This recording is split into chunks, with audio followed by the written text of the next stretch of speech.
Après la rentrée scolaire, place à la rentrée dans toutes les universités et grandes écoles publiques et privées de Côte d'Ivoire.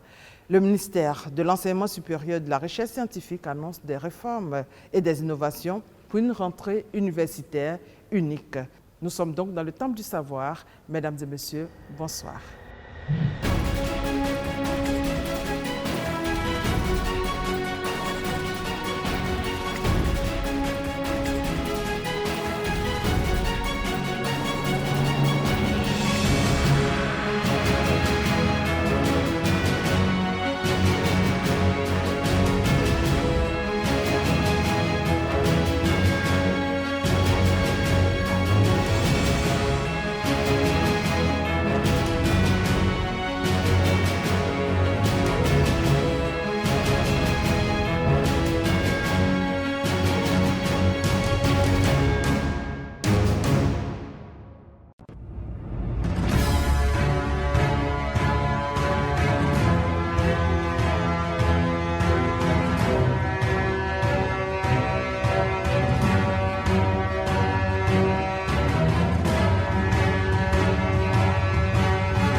Innovation dans le système de l'enseignement supérieur, c'est la rentrée académique 2021-2022. C'est une rentrée unique, une rentrée particulière pour tous les étudiants de Côte d'Ivoire ce lundi 18 octobre. Pour en arriver là, le gouvernement a pris des mesures urgentes. Mais avant, flashback. Crise de 2010-2011, des universités saccagées, vandalisées, pillées et fermées. Ce sombre visage laisse apparaître 10 ans plus tard une image rayonnante après la réhabilitation des bâtiments et les nouveaux aménagements. Les établissements universitaires, ces temples du savoir, ont été tout simplement métamorphosés grâce à la volonté politique du gouvernement. Le gouvernement qui est allé plus loin en construisant d'autres établissements. Aujourd'hui, le pays est passé à 8 universités.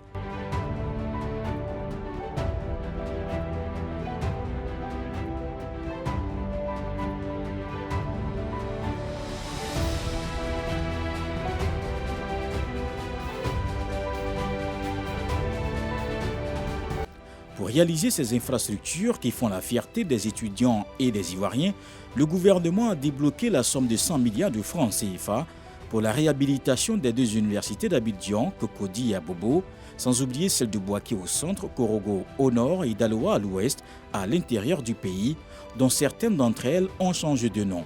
L'université de Cocody a été baptisée Université Félix Houphouët-Boigny du nom du premier président ivoirien décédé en 1993 et celle de Bouaké du nom de l'actuel président, Université Alassane Ouattara de Bouaké. Bâtiments et amphithéâtres modernes, grands espaces verts, plusieurs terrains de sport, un campus qui s'étend sur des centaines d'hectares bien dégagés. L'université Félix Houphouët-Boigny donne fière allure et envie d'y apprendre. La forte population estudiantine est estimée à environ 60 000 âmes. Aujourd'hui, la vision du président de la République est de voir les enseignants supérieurs former des ressources humaines de qualité. Cette vision est d'ailleurs la feuille de route du ministre de l'Enseignement supérieur et de la Recherche scientifique. Au niveau des enseignants, là où on a manque d'enseignants dans certaines disciplines, il va falloir faire appel aux compétences qu'on a dans le secteur privé. On fera appel à des compétences qui sont dans le secteur privé pour venir faire des cours dans nos universités publiques sous forme de séminaires. Bien sûr, on ne va pas les recruter comme des enseignants en plein temps, mais ils viennent, ils font des cours sur 1 ou 2 semaines sous forme de séminaires et puis ils s'en vont. Donc ensuite, sur l'enseignement supérieur privé, il y aura l'évaluation systématique des universités et grandes écoles privées. Et ça va se faire sur 5 paramètres. La qualité des infrastructures, la qualité des équipements, la compétence des enseignants, le rendement interne, le rendement externe. C'est vrai que le rendement externe, c'est un peu plus compliqué aujourd'hui, compte tenu de nos capacités de recueil d'informations sur le terrain. Mais en tout cas, les 4 premiers indicateurs, c'est clair. Et à partir de là, on va faire une moyenne pondérée des 4 ou 5 notes. Et là, on aura une moyenne pondérée pour chaque établissement privé et on va classer les établissements privés et les affectations du bachelier de la part de l'État dans ces établissements privés se fera en fonction des notes. Et je vais même instituer une note minimale en dessous de laquelle l'établissement n'a pas d'affecté de l'État. Parce qu'il faut préserver la qualité de notre système d'enseignement supérieur et de recherche. L'année académique 2020-2021 achevée, place à la rentrée 2021-2022. c'est une rentrée unique dans toutes les universités et grandes écoles, publiques et privées, ce lundi 18 octobre 2021. Une innovation de taille. L'objectif pour le gouvernement aujourd'hui est la valorisation académique des résultats de la recherche et la formation des ressources humaines de qualité par notre système d'enseignement supérieur. Au niveau critères de rétention dans le système, on va être assez rigoureux. En ce sens que, par exemple, la transition intercycle se fasse par test. Vraiment, ça dit que si vous avez la licence 3 pour passer au Master 1, ce sera vraiment un test. Ce n'est pas parce que vous avez les L3 que vous allez aller en M1. De la même façon, si vous êtes en M2, en Master 2, il n'est pas dit qu'automatiquement vous allez en D1, en doctorat première année. Non, ce sera un test. Donc vous avez ça déjà au niveau soft, mais il y a également la formation continue. Vous savez, ce qui se passe, c'est que quand un étudiant en plein temps, je ne parle pas de ceux qui sont en situation d'emploi qui viennent faire de la formation continue, mais les étudiants en plein temps qui n'ont pas validé leurs yeux sur 2 ans, qui sont admis à aller en formation continue, quand on les laisse faire cours avec ceux qui sont en formation initiale, on accélère le processus de massification de façon, j'aurais dit, artificielle. Donc il faut faire en sorte que ceux-là puissent faire les cours plutôt en ligne, via l'université virtuelle. Donc ça également, ce sera quelque chose d'institué. Sauf ceux qui sont en situation d'emploi, qui veulent faire la formation continue en présentiel, il n'y a pas de problème, mais seulement les coûts seront plus élevés. L'objectif du gouvernement aujourd'hui est de faire de l'enseignement supérieur et de la recherche scientifique un des pôles essentiels du développement économique, social et culturel de la Côte d'Ivoire.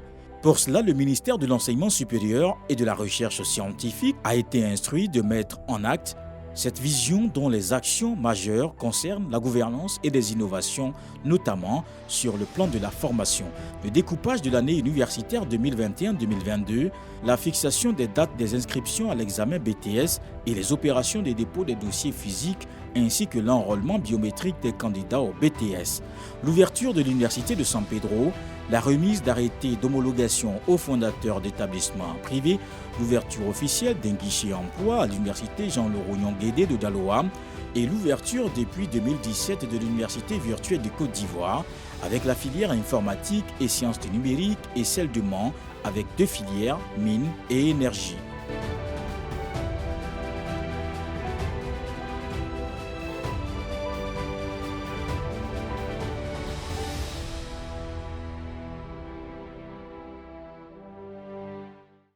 La liste des universités de Côte d'Ivoire s'allonge au fil des années.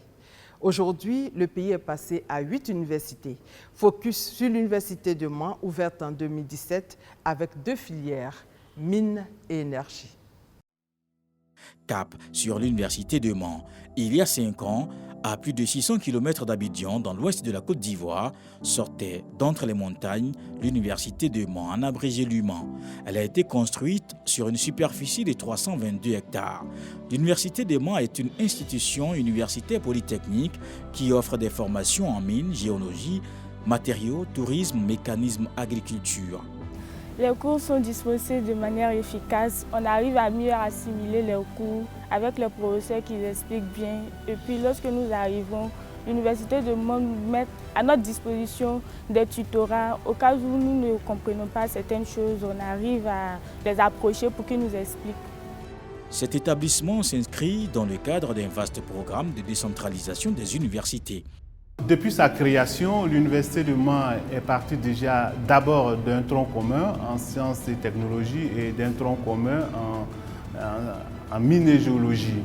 Donc ces 2 troncs ont évolué progressivement aujourd'hui pour aboutir donc à des filières qui forment en ingénierie des mines et de l'énergie, de la métallurgie et également en master. Donc nous avons des masters en biotechnologie et environnement, et également des masters en mines et énergie. Ce nouveau temple du savoir a été construit pour accueillir 3000 étudiants dès la première entrée académique. Des chiffres qui vont progressivement augmenter en passant à 10 000 étudiants à moyen terme et à terme, arriver à une capacité d'accueil de 20 000 étudiants. Pour les responsables de l'UMAN, le gouvernement fait beaucoup d'efforts pour mettre les étudiants dans de meilleures conditions d'études et de vie. Nous avons, après 5 ans de fonctionnement, au moins une trentaine d'étudiants ingénieurs qui ont fait leur classe préparatoire à l'Université polytechnique de Mans et qui ont intégré des écoles dans différents pays, notamment la France, le Maroc, la Tunisie, la Turquie etc. L'université aura à terme 20 000 étudiants et nous attendons fermement la deuxième phase qui va permettre la construction des grandes écoles. Déjà, nous avons des ingénieurs. Sans ces écoles, ça veut dire que nous avons tout l'équipement, tout le soutien du gouvernement pour avancer. Le projet de construction de l'université de Mans a commencé en 2014. Il est composé de 2 amphithéâtres de 530 places, une administration, des dortoirs. À l'Human, au total, 38 étudiants sur 43 ont été admis au concours d'entrée dans les grandes écoles d'ingénieurs, 19 étudiants sur 30 au concours d'entrée dans les grandes écoles, dans les écoles d'ingénieurs de l'Institut Polytechnique Houphouët-Boigny de Yamoussoukro et 4 sur 6 au concours d'entrée dans les écoles d'ingénieurs de France. Le volet académique, mais aussi le volet social, avec l'ouverture des résidences universitaires. Il y a 2 ans, les étudiants des villages environnants parcouraient des distances pour se rendre dans cet établissement. Ils avaient du mal à se loger. Aujourd'hui, cette situation fait partie du passé. Depuis le 24 février dernier, les étudiants dorment dans leurs chambres confortables et dans un environnement propre.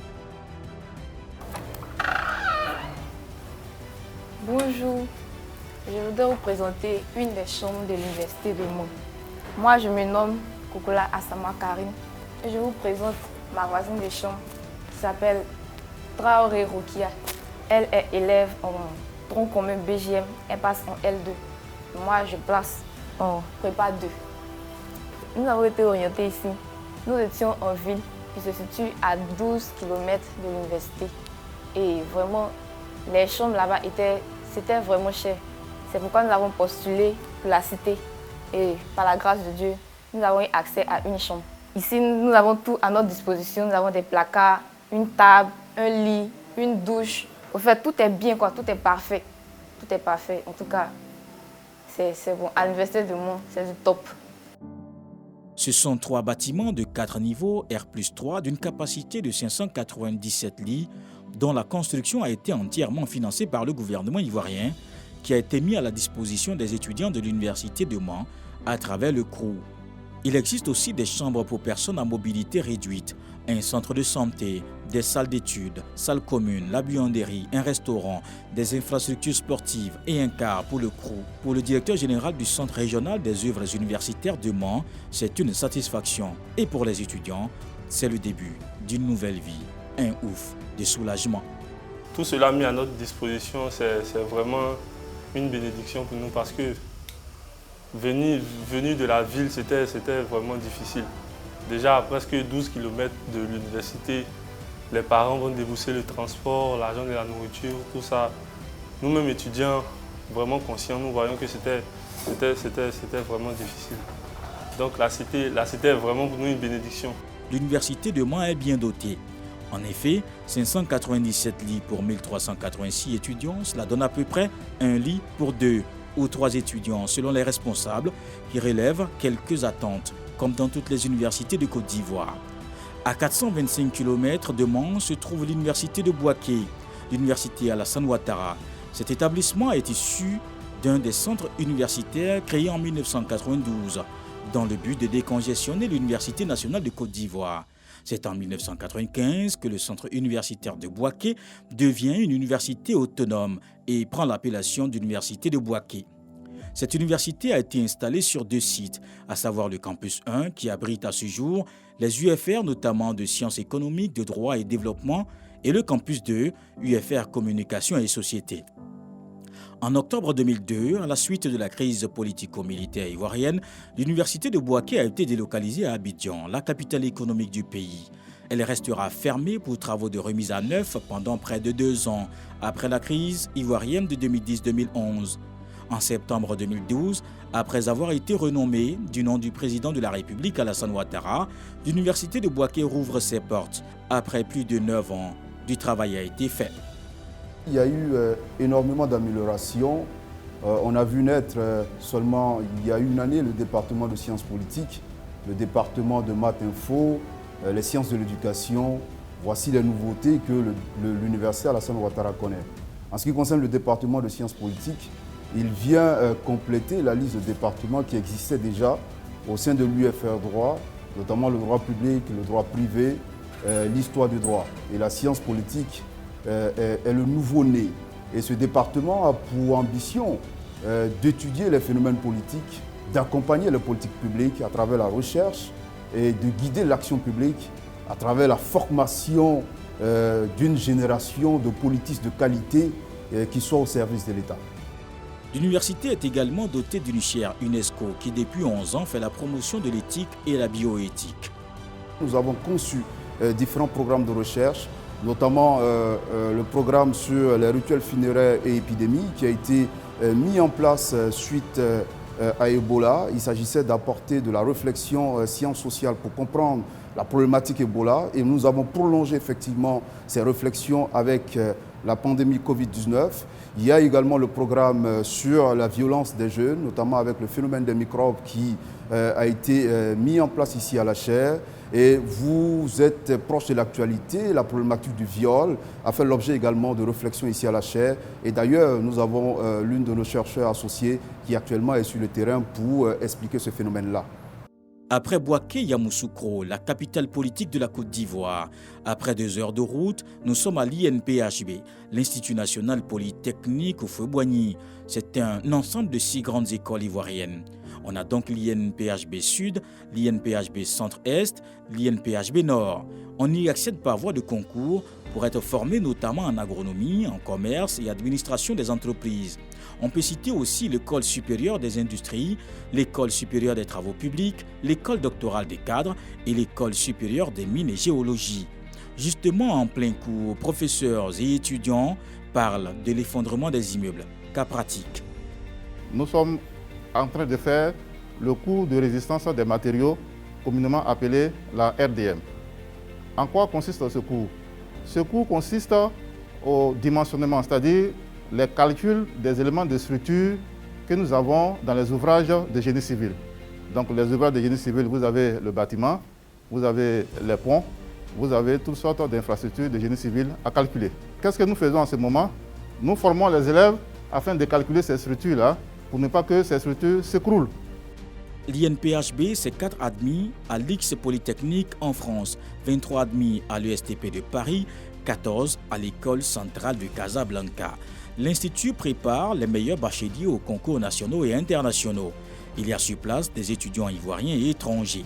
Réputé être au premier rang en matière de formation, l'INPHB s'occupe également de l'insertion sociale et professionnelle des étudiants.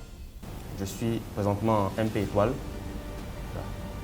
Nous sommes ici suite à une sélection qui a été faite depuis la première année.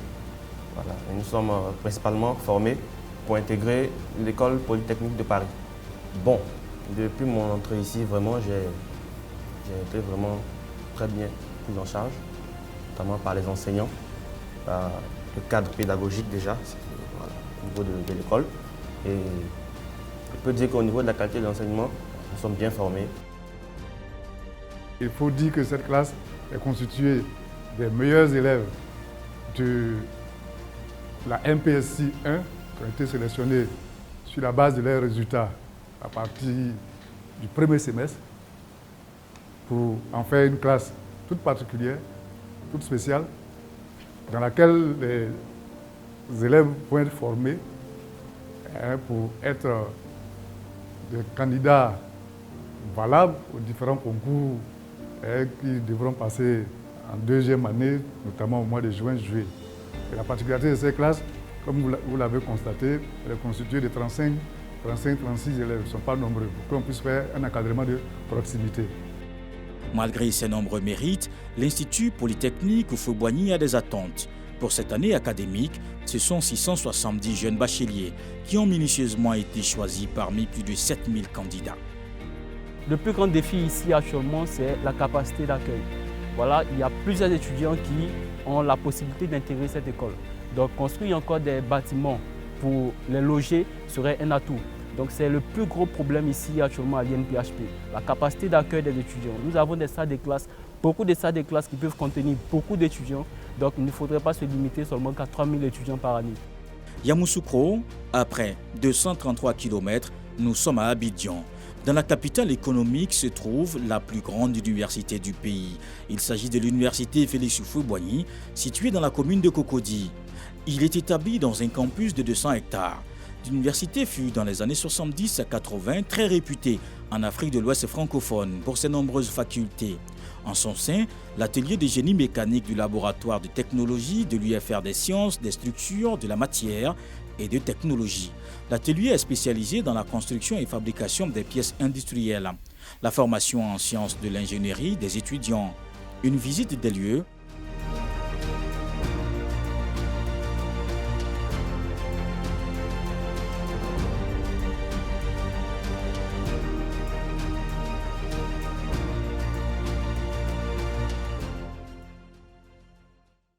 Ensuite, des réformes au niveau de l'enseignement supérieur.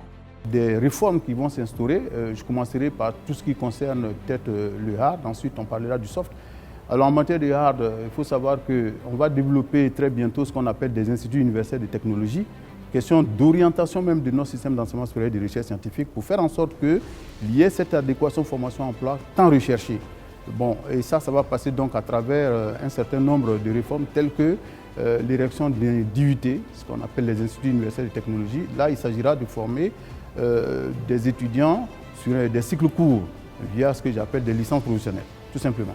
Ensuite, il y a des classes préparatoires que nous allons ouvrir, cette fois-ci dans les universités publiques, ce que j'appelle les universités publiques complètes. Je ne parle pas des universités publiques thématiques, les universités publiques complètes, à savoir Cocody. Là, on aura des classes préparatoires orientation scientifique. L'université de Boaké, classe préparatoire orientation plutôt économie. Bon, il y aura par la suite Korogo, mais dans l'immédiat, on envisage deux. Une donc à Cocody, comme je l'ai dit, et une à Boaké. Il y a ensuite les instituts universitaires de formation professionnelle et technique qui délivreront les licences professionnelles, donnant directement accès au marché de l'emploi formel et informel et de l'auto-emploi.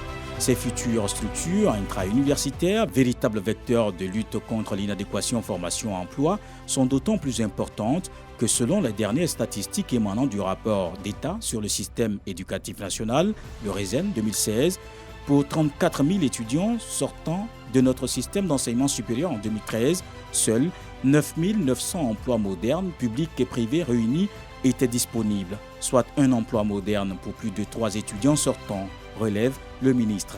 En 2013, 80% des personnes en situation d'emploi étaient déclassées, c'est-à-dire qu'elles occupaient des emplois de catégories inférieures à ce qu'elles escomptaient à la sortie de l'école, et 46% étaient déjà ajustées, ce qui veut dire qu'elles occupaient des emplois qui ne correspondaient pas aux compétences acquises au cours de leur formation. Cependant, il y a des défis. Il s'agit notamment des nombreuses grèves d'étudiants et enseignants du supérieur, de la question du paiement des heures complémentaires et supplémentaires. Nous étions dans un contexte de faiblesse du dialogue social qui débouchait parfois sur de la violence, parfois même caractérisée sur nos espaces universitaires. Donc, l'une des tâches les premières auxquelles je me suis attaqué, c'était de faire en sorte qu'il y ait un dialogue permanent qui s'installe, qui s'instaure avec les étudiants d'un côté et ensuite avec les enseignants et les PAT, c'est-à-dire les personnels administratifs et techniques de l'autre. Alors ce qui fait que sans aucune vantardise, vous remarquerez que depuis que je suis à la tête de ce département, il y a beaucoup moins de turbulences sur les espaces universitaires. Bon, donc c'est le lieu de saluer tous les partenaires de l'enseignement supérieur de la recherche scientifique, à commencer par les enseignants, chercheurs et chercheurs, ensuite les étudiants, tout comme les personnels administratifs et techniques. Grâce à l'abnégation des collègues enseignants, chercheurs et chercheurs, nous sommes parvenus à achever l'année universitaire qui était en cours et à entamer l'année suivante, de telle sorte qu'aujourd'hui, on est en droit de, disons, d'espérer que tout va se passer correctement et que le lundi 18 octobre 2021, on fasse la rentrée unique 2021-2022. En plus des universités publiques, le pays regorge également de plusieurs universités privées et grandes écoles qui s'inscrivent dans les réformes engagées par le gouvernement.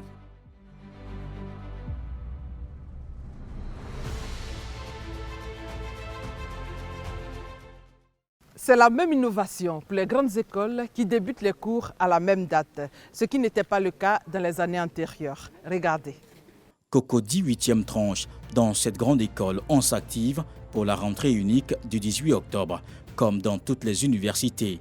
Information et inscription pour les formations diplômantes, formations continues en entreprise et qualifiantes. Roxane vient de s'inscrire pour la rentrée unique du 18 octobre. Je suis tellement heureuse car c'est moi-même j'ai choisi les filières qu'ils font ici. Ils font la CIP, le GERNA et HST. Les filières qu'ils font ici sont pourvoyeuses d'emplois. Noura, elle, est en fin de cycle. Elle entend observer les nouvelles réformes de l'enseignement supérieur. C'est une première parce qu'on a plus l'habitude en grande école d'entrer avant les étudiants de l'université. Et il y a certaines appréhensions aussi qui sont là. Et ça fait plaisir de savoir que la rentrée elle est universelle pour tous les étudiants de la Côte d'Ivoire. Bon, il y a des appréhensions, on attend de voir un peu le cadre et comment ça va se passer tout et tout. Mais bon, on est prêt à affronter ce qui arrive. On va donner le meilleur de nous-mêmes et on espère que ça va aller. L'innovation cette année, qui est la rentrée unique dans toutes les universités et grandes écoles, publiques et privées, est bien appréciée. C'est formidable parce que pour nous, il n'y a qu'un seul enseignement supérieur. Il n'y a pas d'enseignement supérieur privé, il n'y a pas d'enseignement supérieur public. Et là, monsieur le ministre vient de prendre une très grande décision. Non seulement marquer la date, parce que la date est importante, le 18 octobre, c'est-à-dire on rentre à temps, mais cette rentrée est faite pour les deux blocs, c'est-à-dire le public et le privé. Nous voulons mettre un dispositif de qualité pour l'enseignement supérieur, faire en sorte que l'enseignement supérieur en Côte d'Ivoire soit un enseignement de qualité. Et pour avoir de la qualité, il faut avoir des infrastructures, comme monsieur le ministre l'a dit. Il faut avoir aussi, au-delà de tout, de très bons enseignants et aussi respecter les programmes qu'il y a. Et c'est ce que nous faisons en accord avec le ministère. Nous travaillons en étroite collaboration avec le ministère. Nous préparons ensemble tout ce qui est examen d'État tel que le BTS, avec les programmes qui nous sont donnés et nous essayons de faire au mieux pour que tout cela soit fait pour que l'école ivoirienne aille toujours de l'avant. Le réseau des grandes écoles et universités privées professionnelles entend prendre les dispositions pour la bonne marche des réformes. Nous avons été informés de cette rentrée unique qui va se faire au niveau du secteur privé et du secteur public. C'est une très bonne chose qui nous permet de voir un peu les objectifs qui nous sont assignés par la tutelle, à savoir des examens qui peuvent avoir lieu à une date commune et les rentrées qui peuvent se faire à une date commune. C'est des choses que nous serons toujours souhaitées et Dieu merci, nous sommes à ce stade-là. Ça nous amène à nous mettre déjà en position de bataille parce qu'il faut aussi montrer que nous sommes prêts au plan équipement parce que nos écoles ne font que donner des formations. Mais il faut qu'il y ait un suivi au niveau pédagogique, mais un suivi au niveau professionnel par le biais des techniques que nous allons mettre en place. Donc, équiper nos laboratoires, c'est ce qui est déjà fait pour nous. Et nous espérons que tous les membres du réseau des grandes écoles d'université privées de Côte d'Ivoire seront en mesure de pouvoir suivre cela. Le credo de cet établissement privé est d'ouvrir la formation à tous. Dans les années 95, nous avons mis en place des filières qu'on appelle CIP, Sécurité, Incendie, Prévention, HST, Hygiène, Santé, Sécurité au Travail, et GERNA, Gestion de l'environnement et des ressources naturelles. Ces filières étaient des filières maison. Aujourd'hui, ces filières sont devenues des filières d'État. De 1995 à ce jour, ça fait plus de 27 ans. Et vous voyez, le développement du monde nous donne raison sur ce que nous avons mis en place. Donc, le fort taux d'insertion professionnelle que nous avons nous permet de dire que nous avons vu juste. Quant au réseau d'universités multidisciplinaires, on offre une formation dans les principaux domaines du savoir, formation initiale, formation continue, formation par validation des acquis professionnels ou d'expérience. Ici aussi, étudiants et responsables d'établissements s'organisent. Nous nous inscrivons dans cette dynamique-là parce que nous n'avons pas connu de rupture. Donc, nous avons donc, après les résultats de la seconde session pour les Master 2, donné le temps, la possibilité aux étudiants donc, de venir s'inscrire, de pouvoir donc aborder de façon sereine cette rentrée qui est fixée au 18 octobre. Le quoi est au rendez-vous. Pour lui, cette rentrée est exceptionnelle. C'est une grande joie pour moi de commencer en même temps que tous les étudiants de Côte d'Ivoire parce que nous voyons que l'éducation nationale s'organise de plus en plus pour nous mettre tous au même niveau. Une rentrée académique unique pour cette rentrée 2021-2022. Les étudiants des universités et des grandes écoles retournent sur les bancs ce lundi 18 octobre après pratiquement 2 mois de vacances. C'était la Côte d'Ivoire en marche consacrée à l'enseignement supérieur. Le volet recherche scientifique sera traité dans un autre numéro. Merci de nous avoir suivis. Merci de votre fidélité. Votre magazine a été réalisé par CC Images.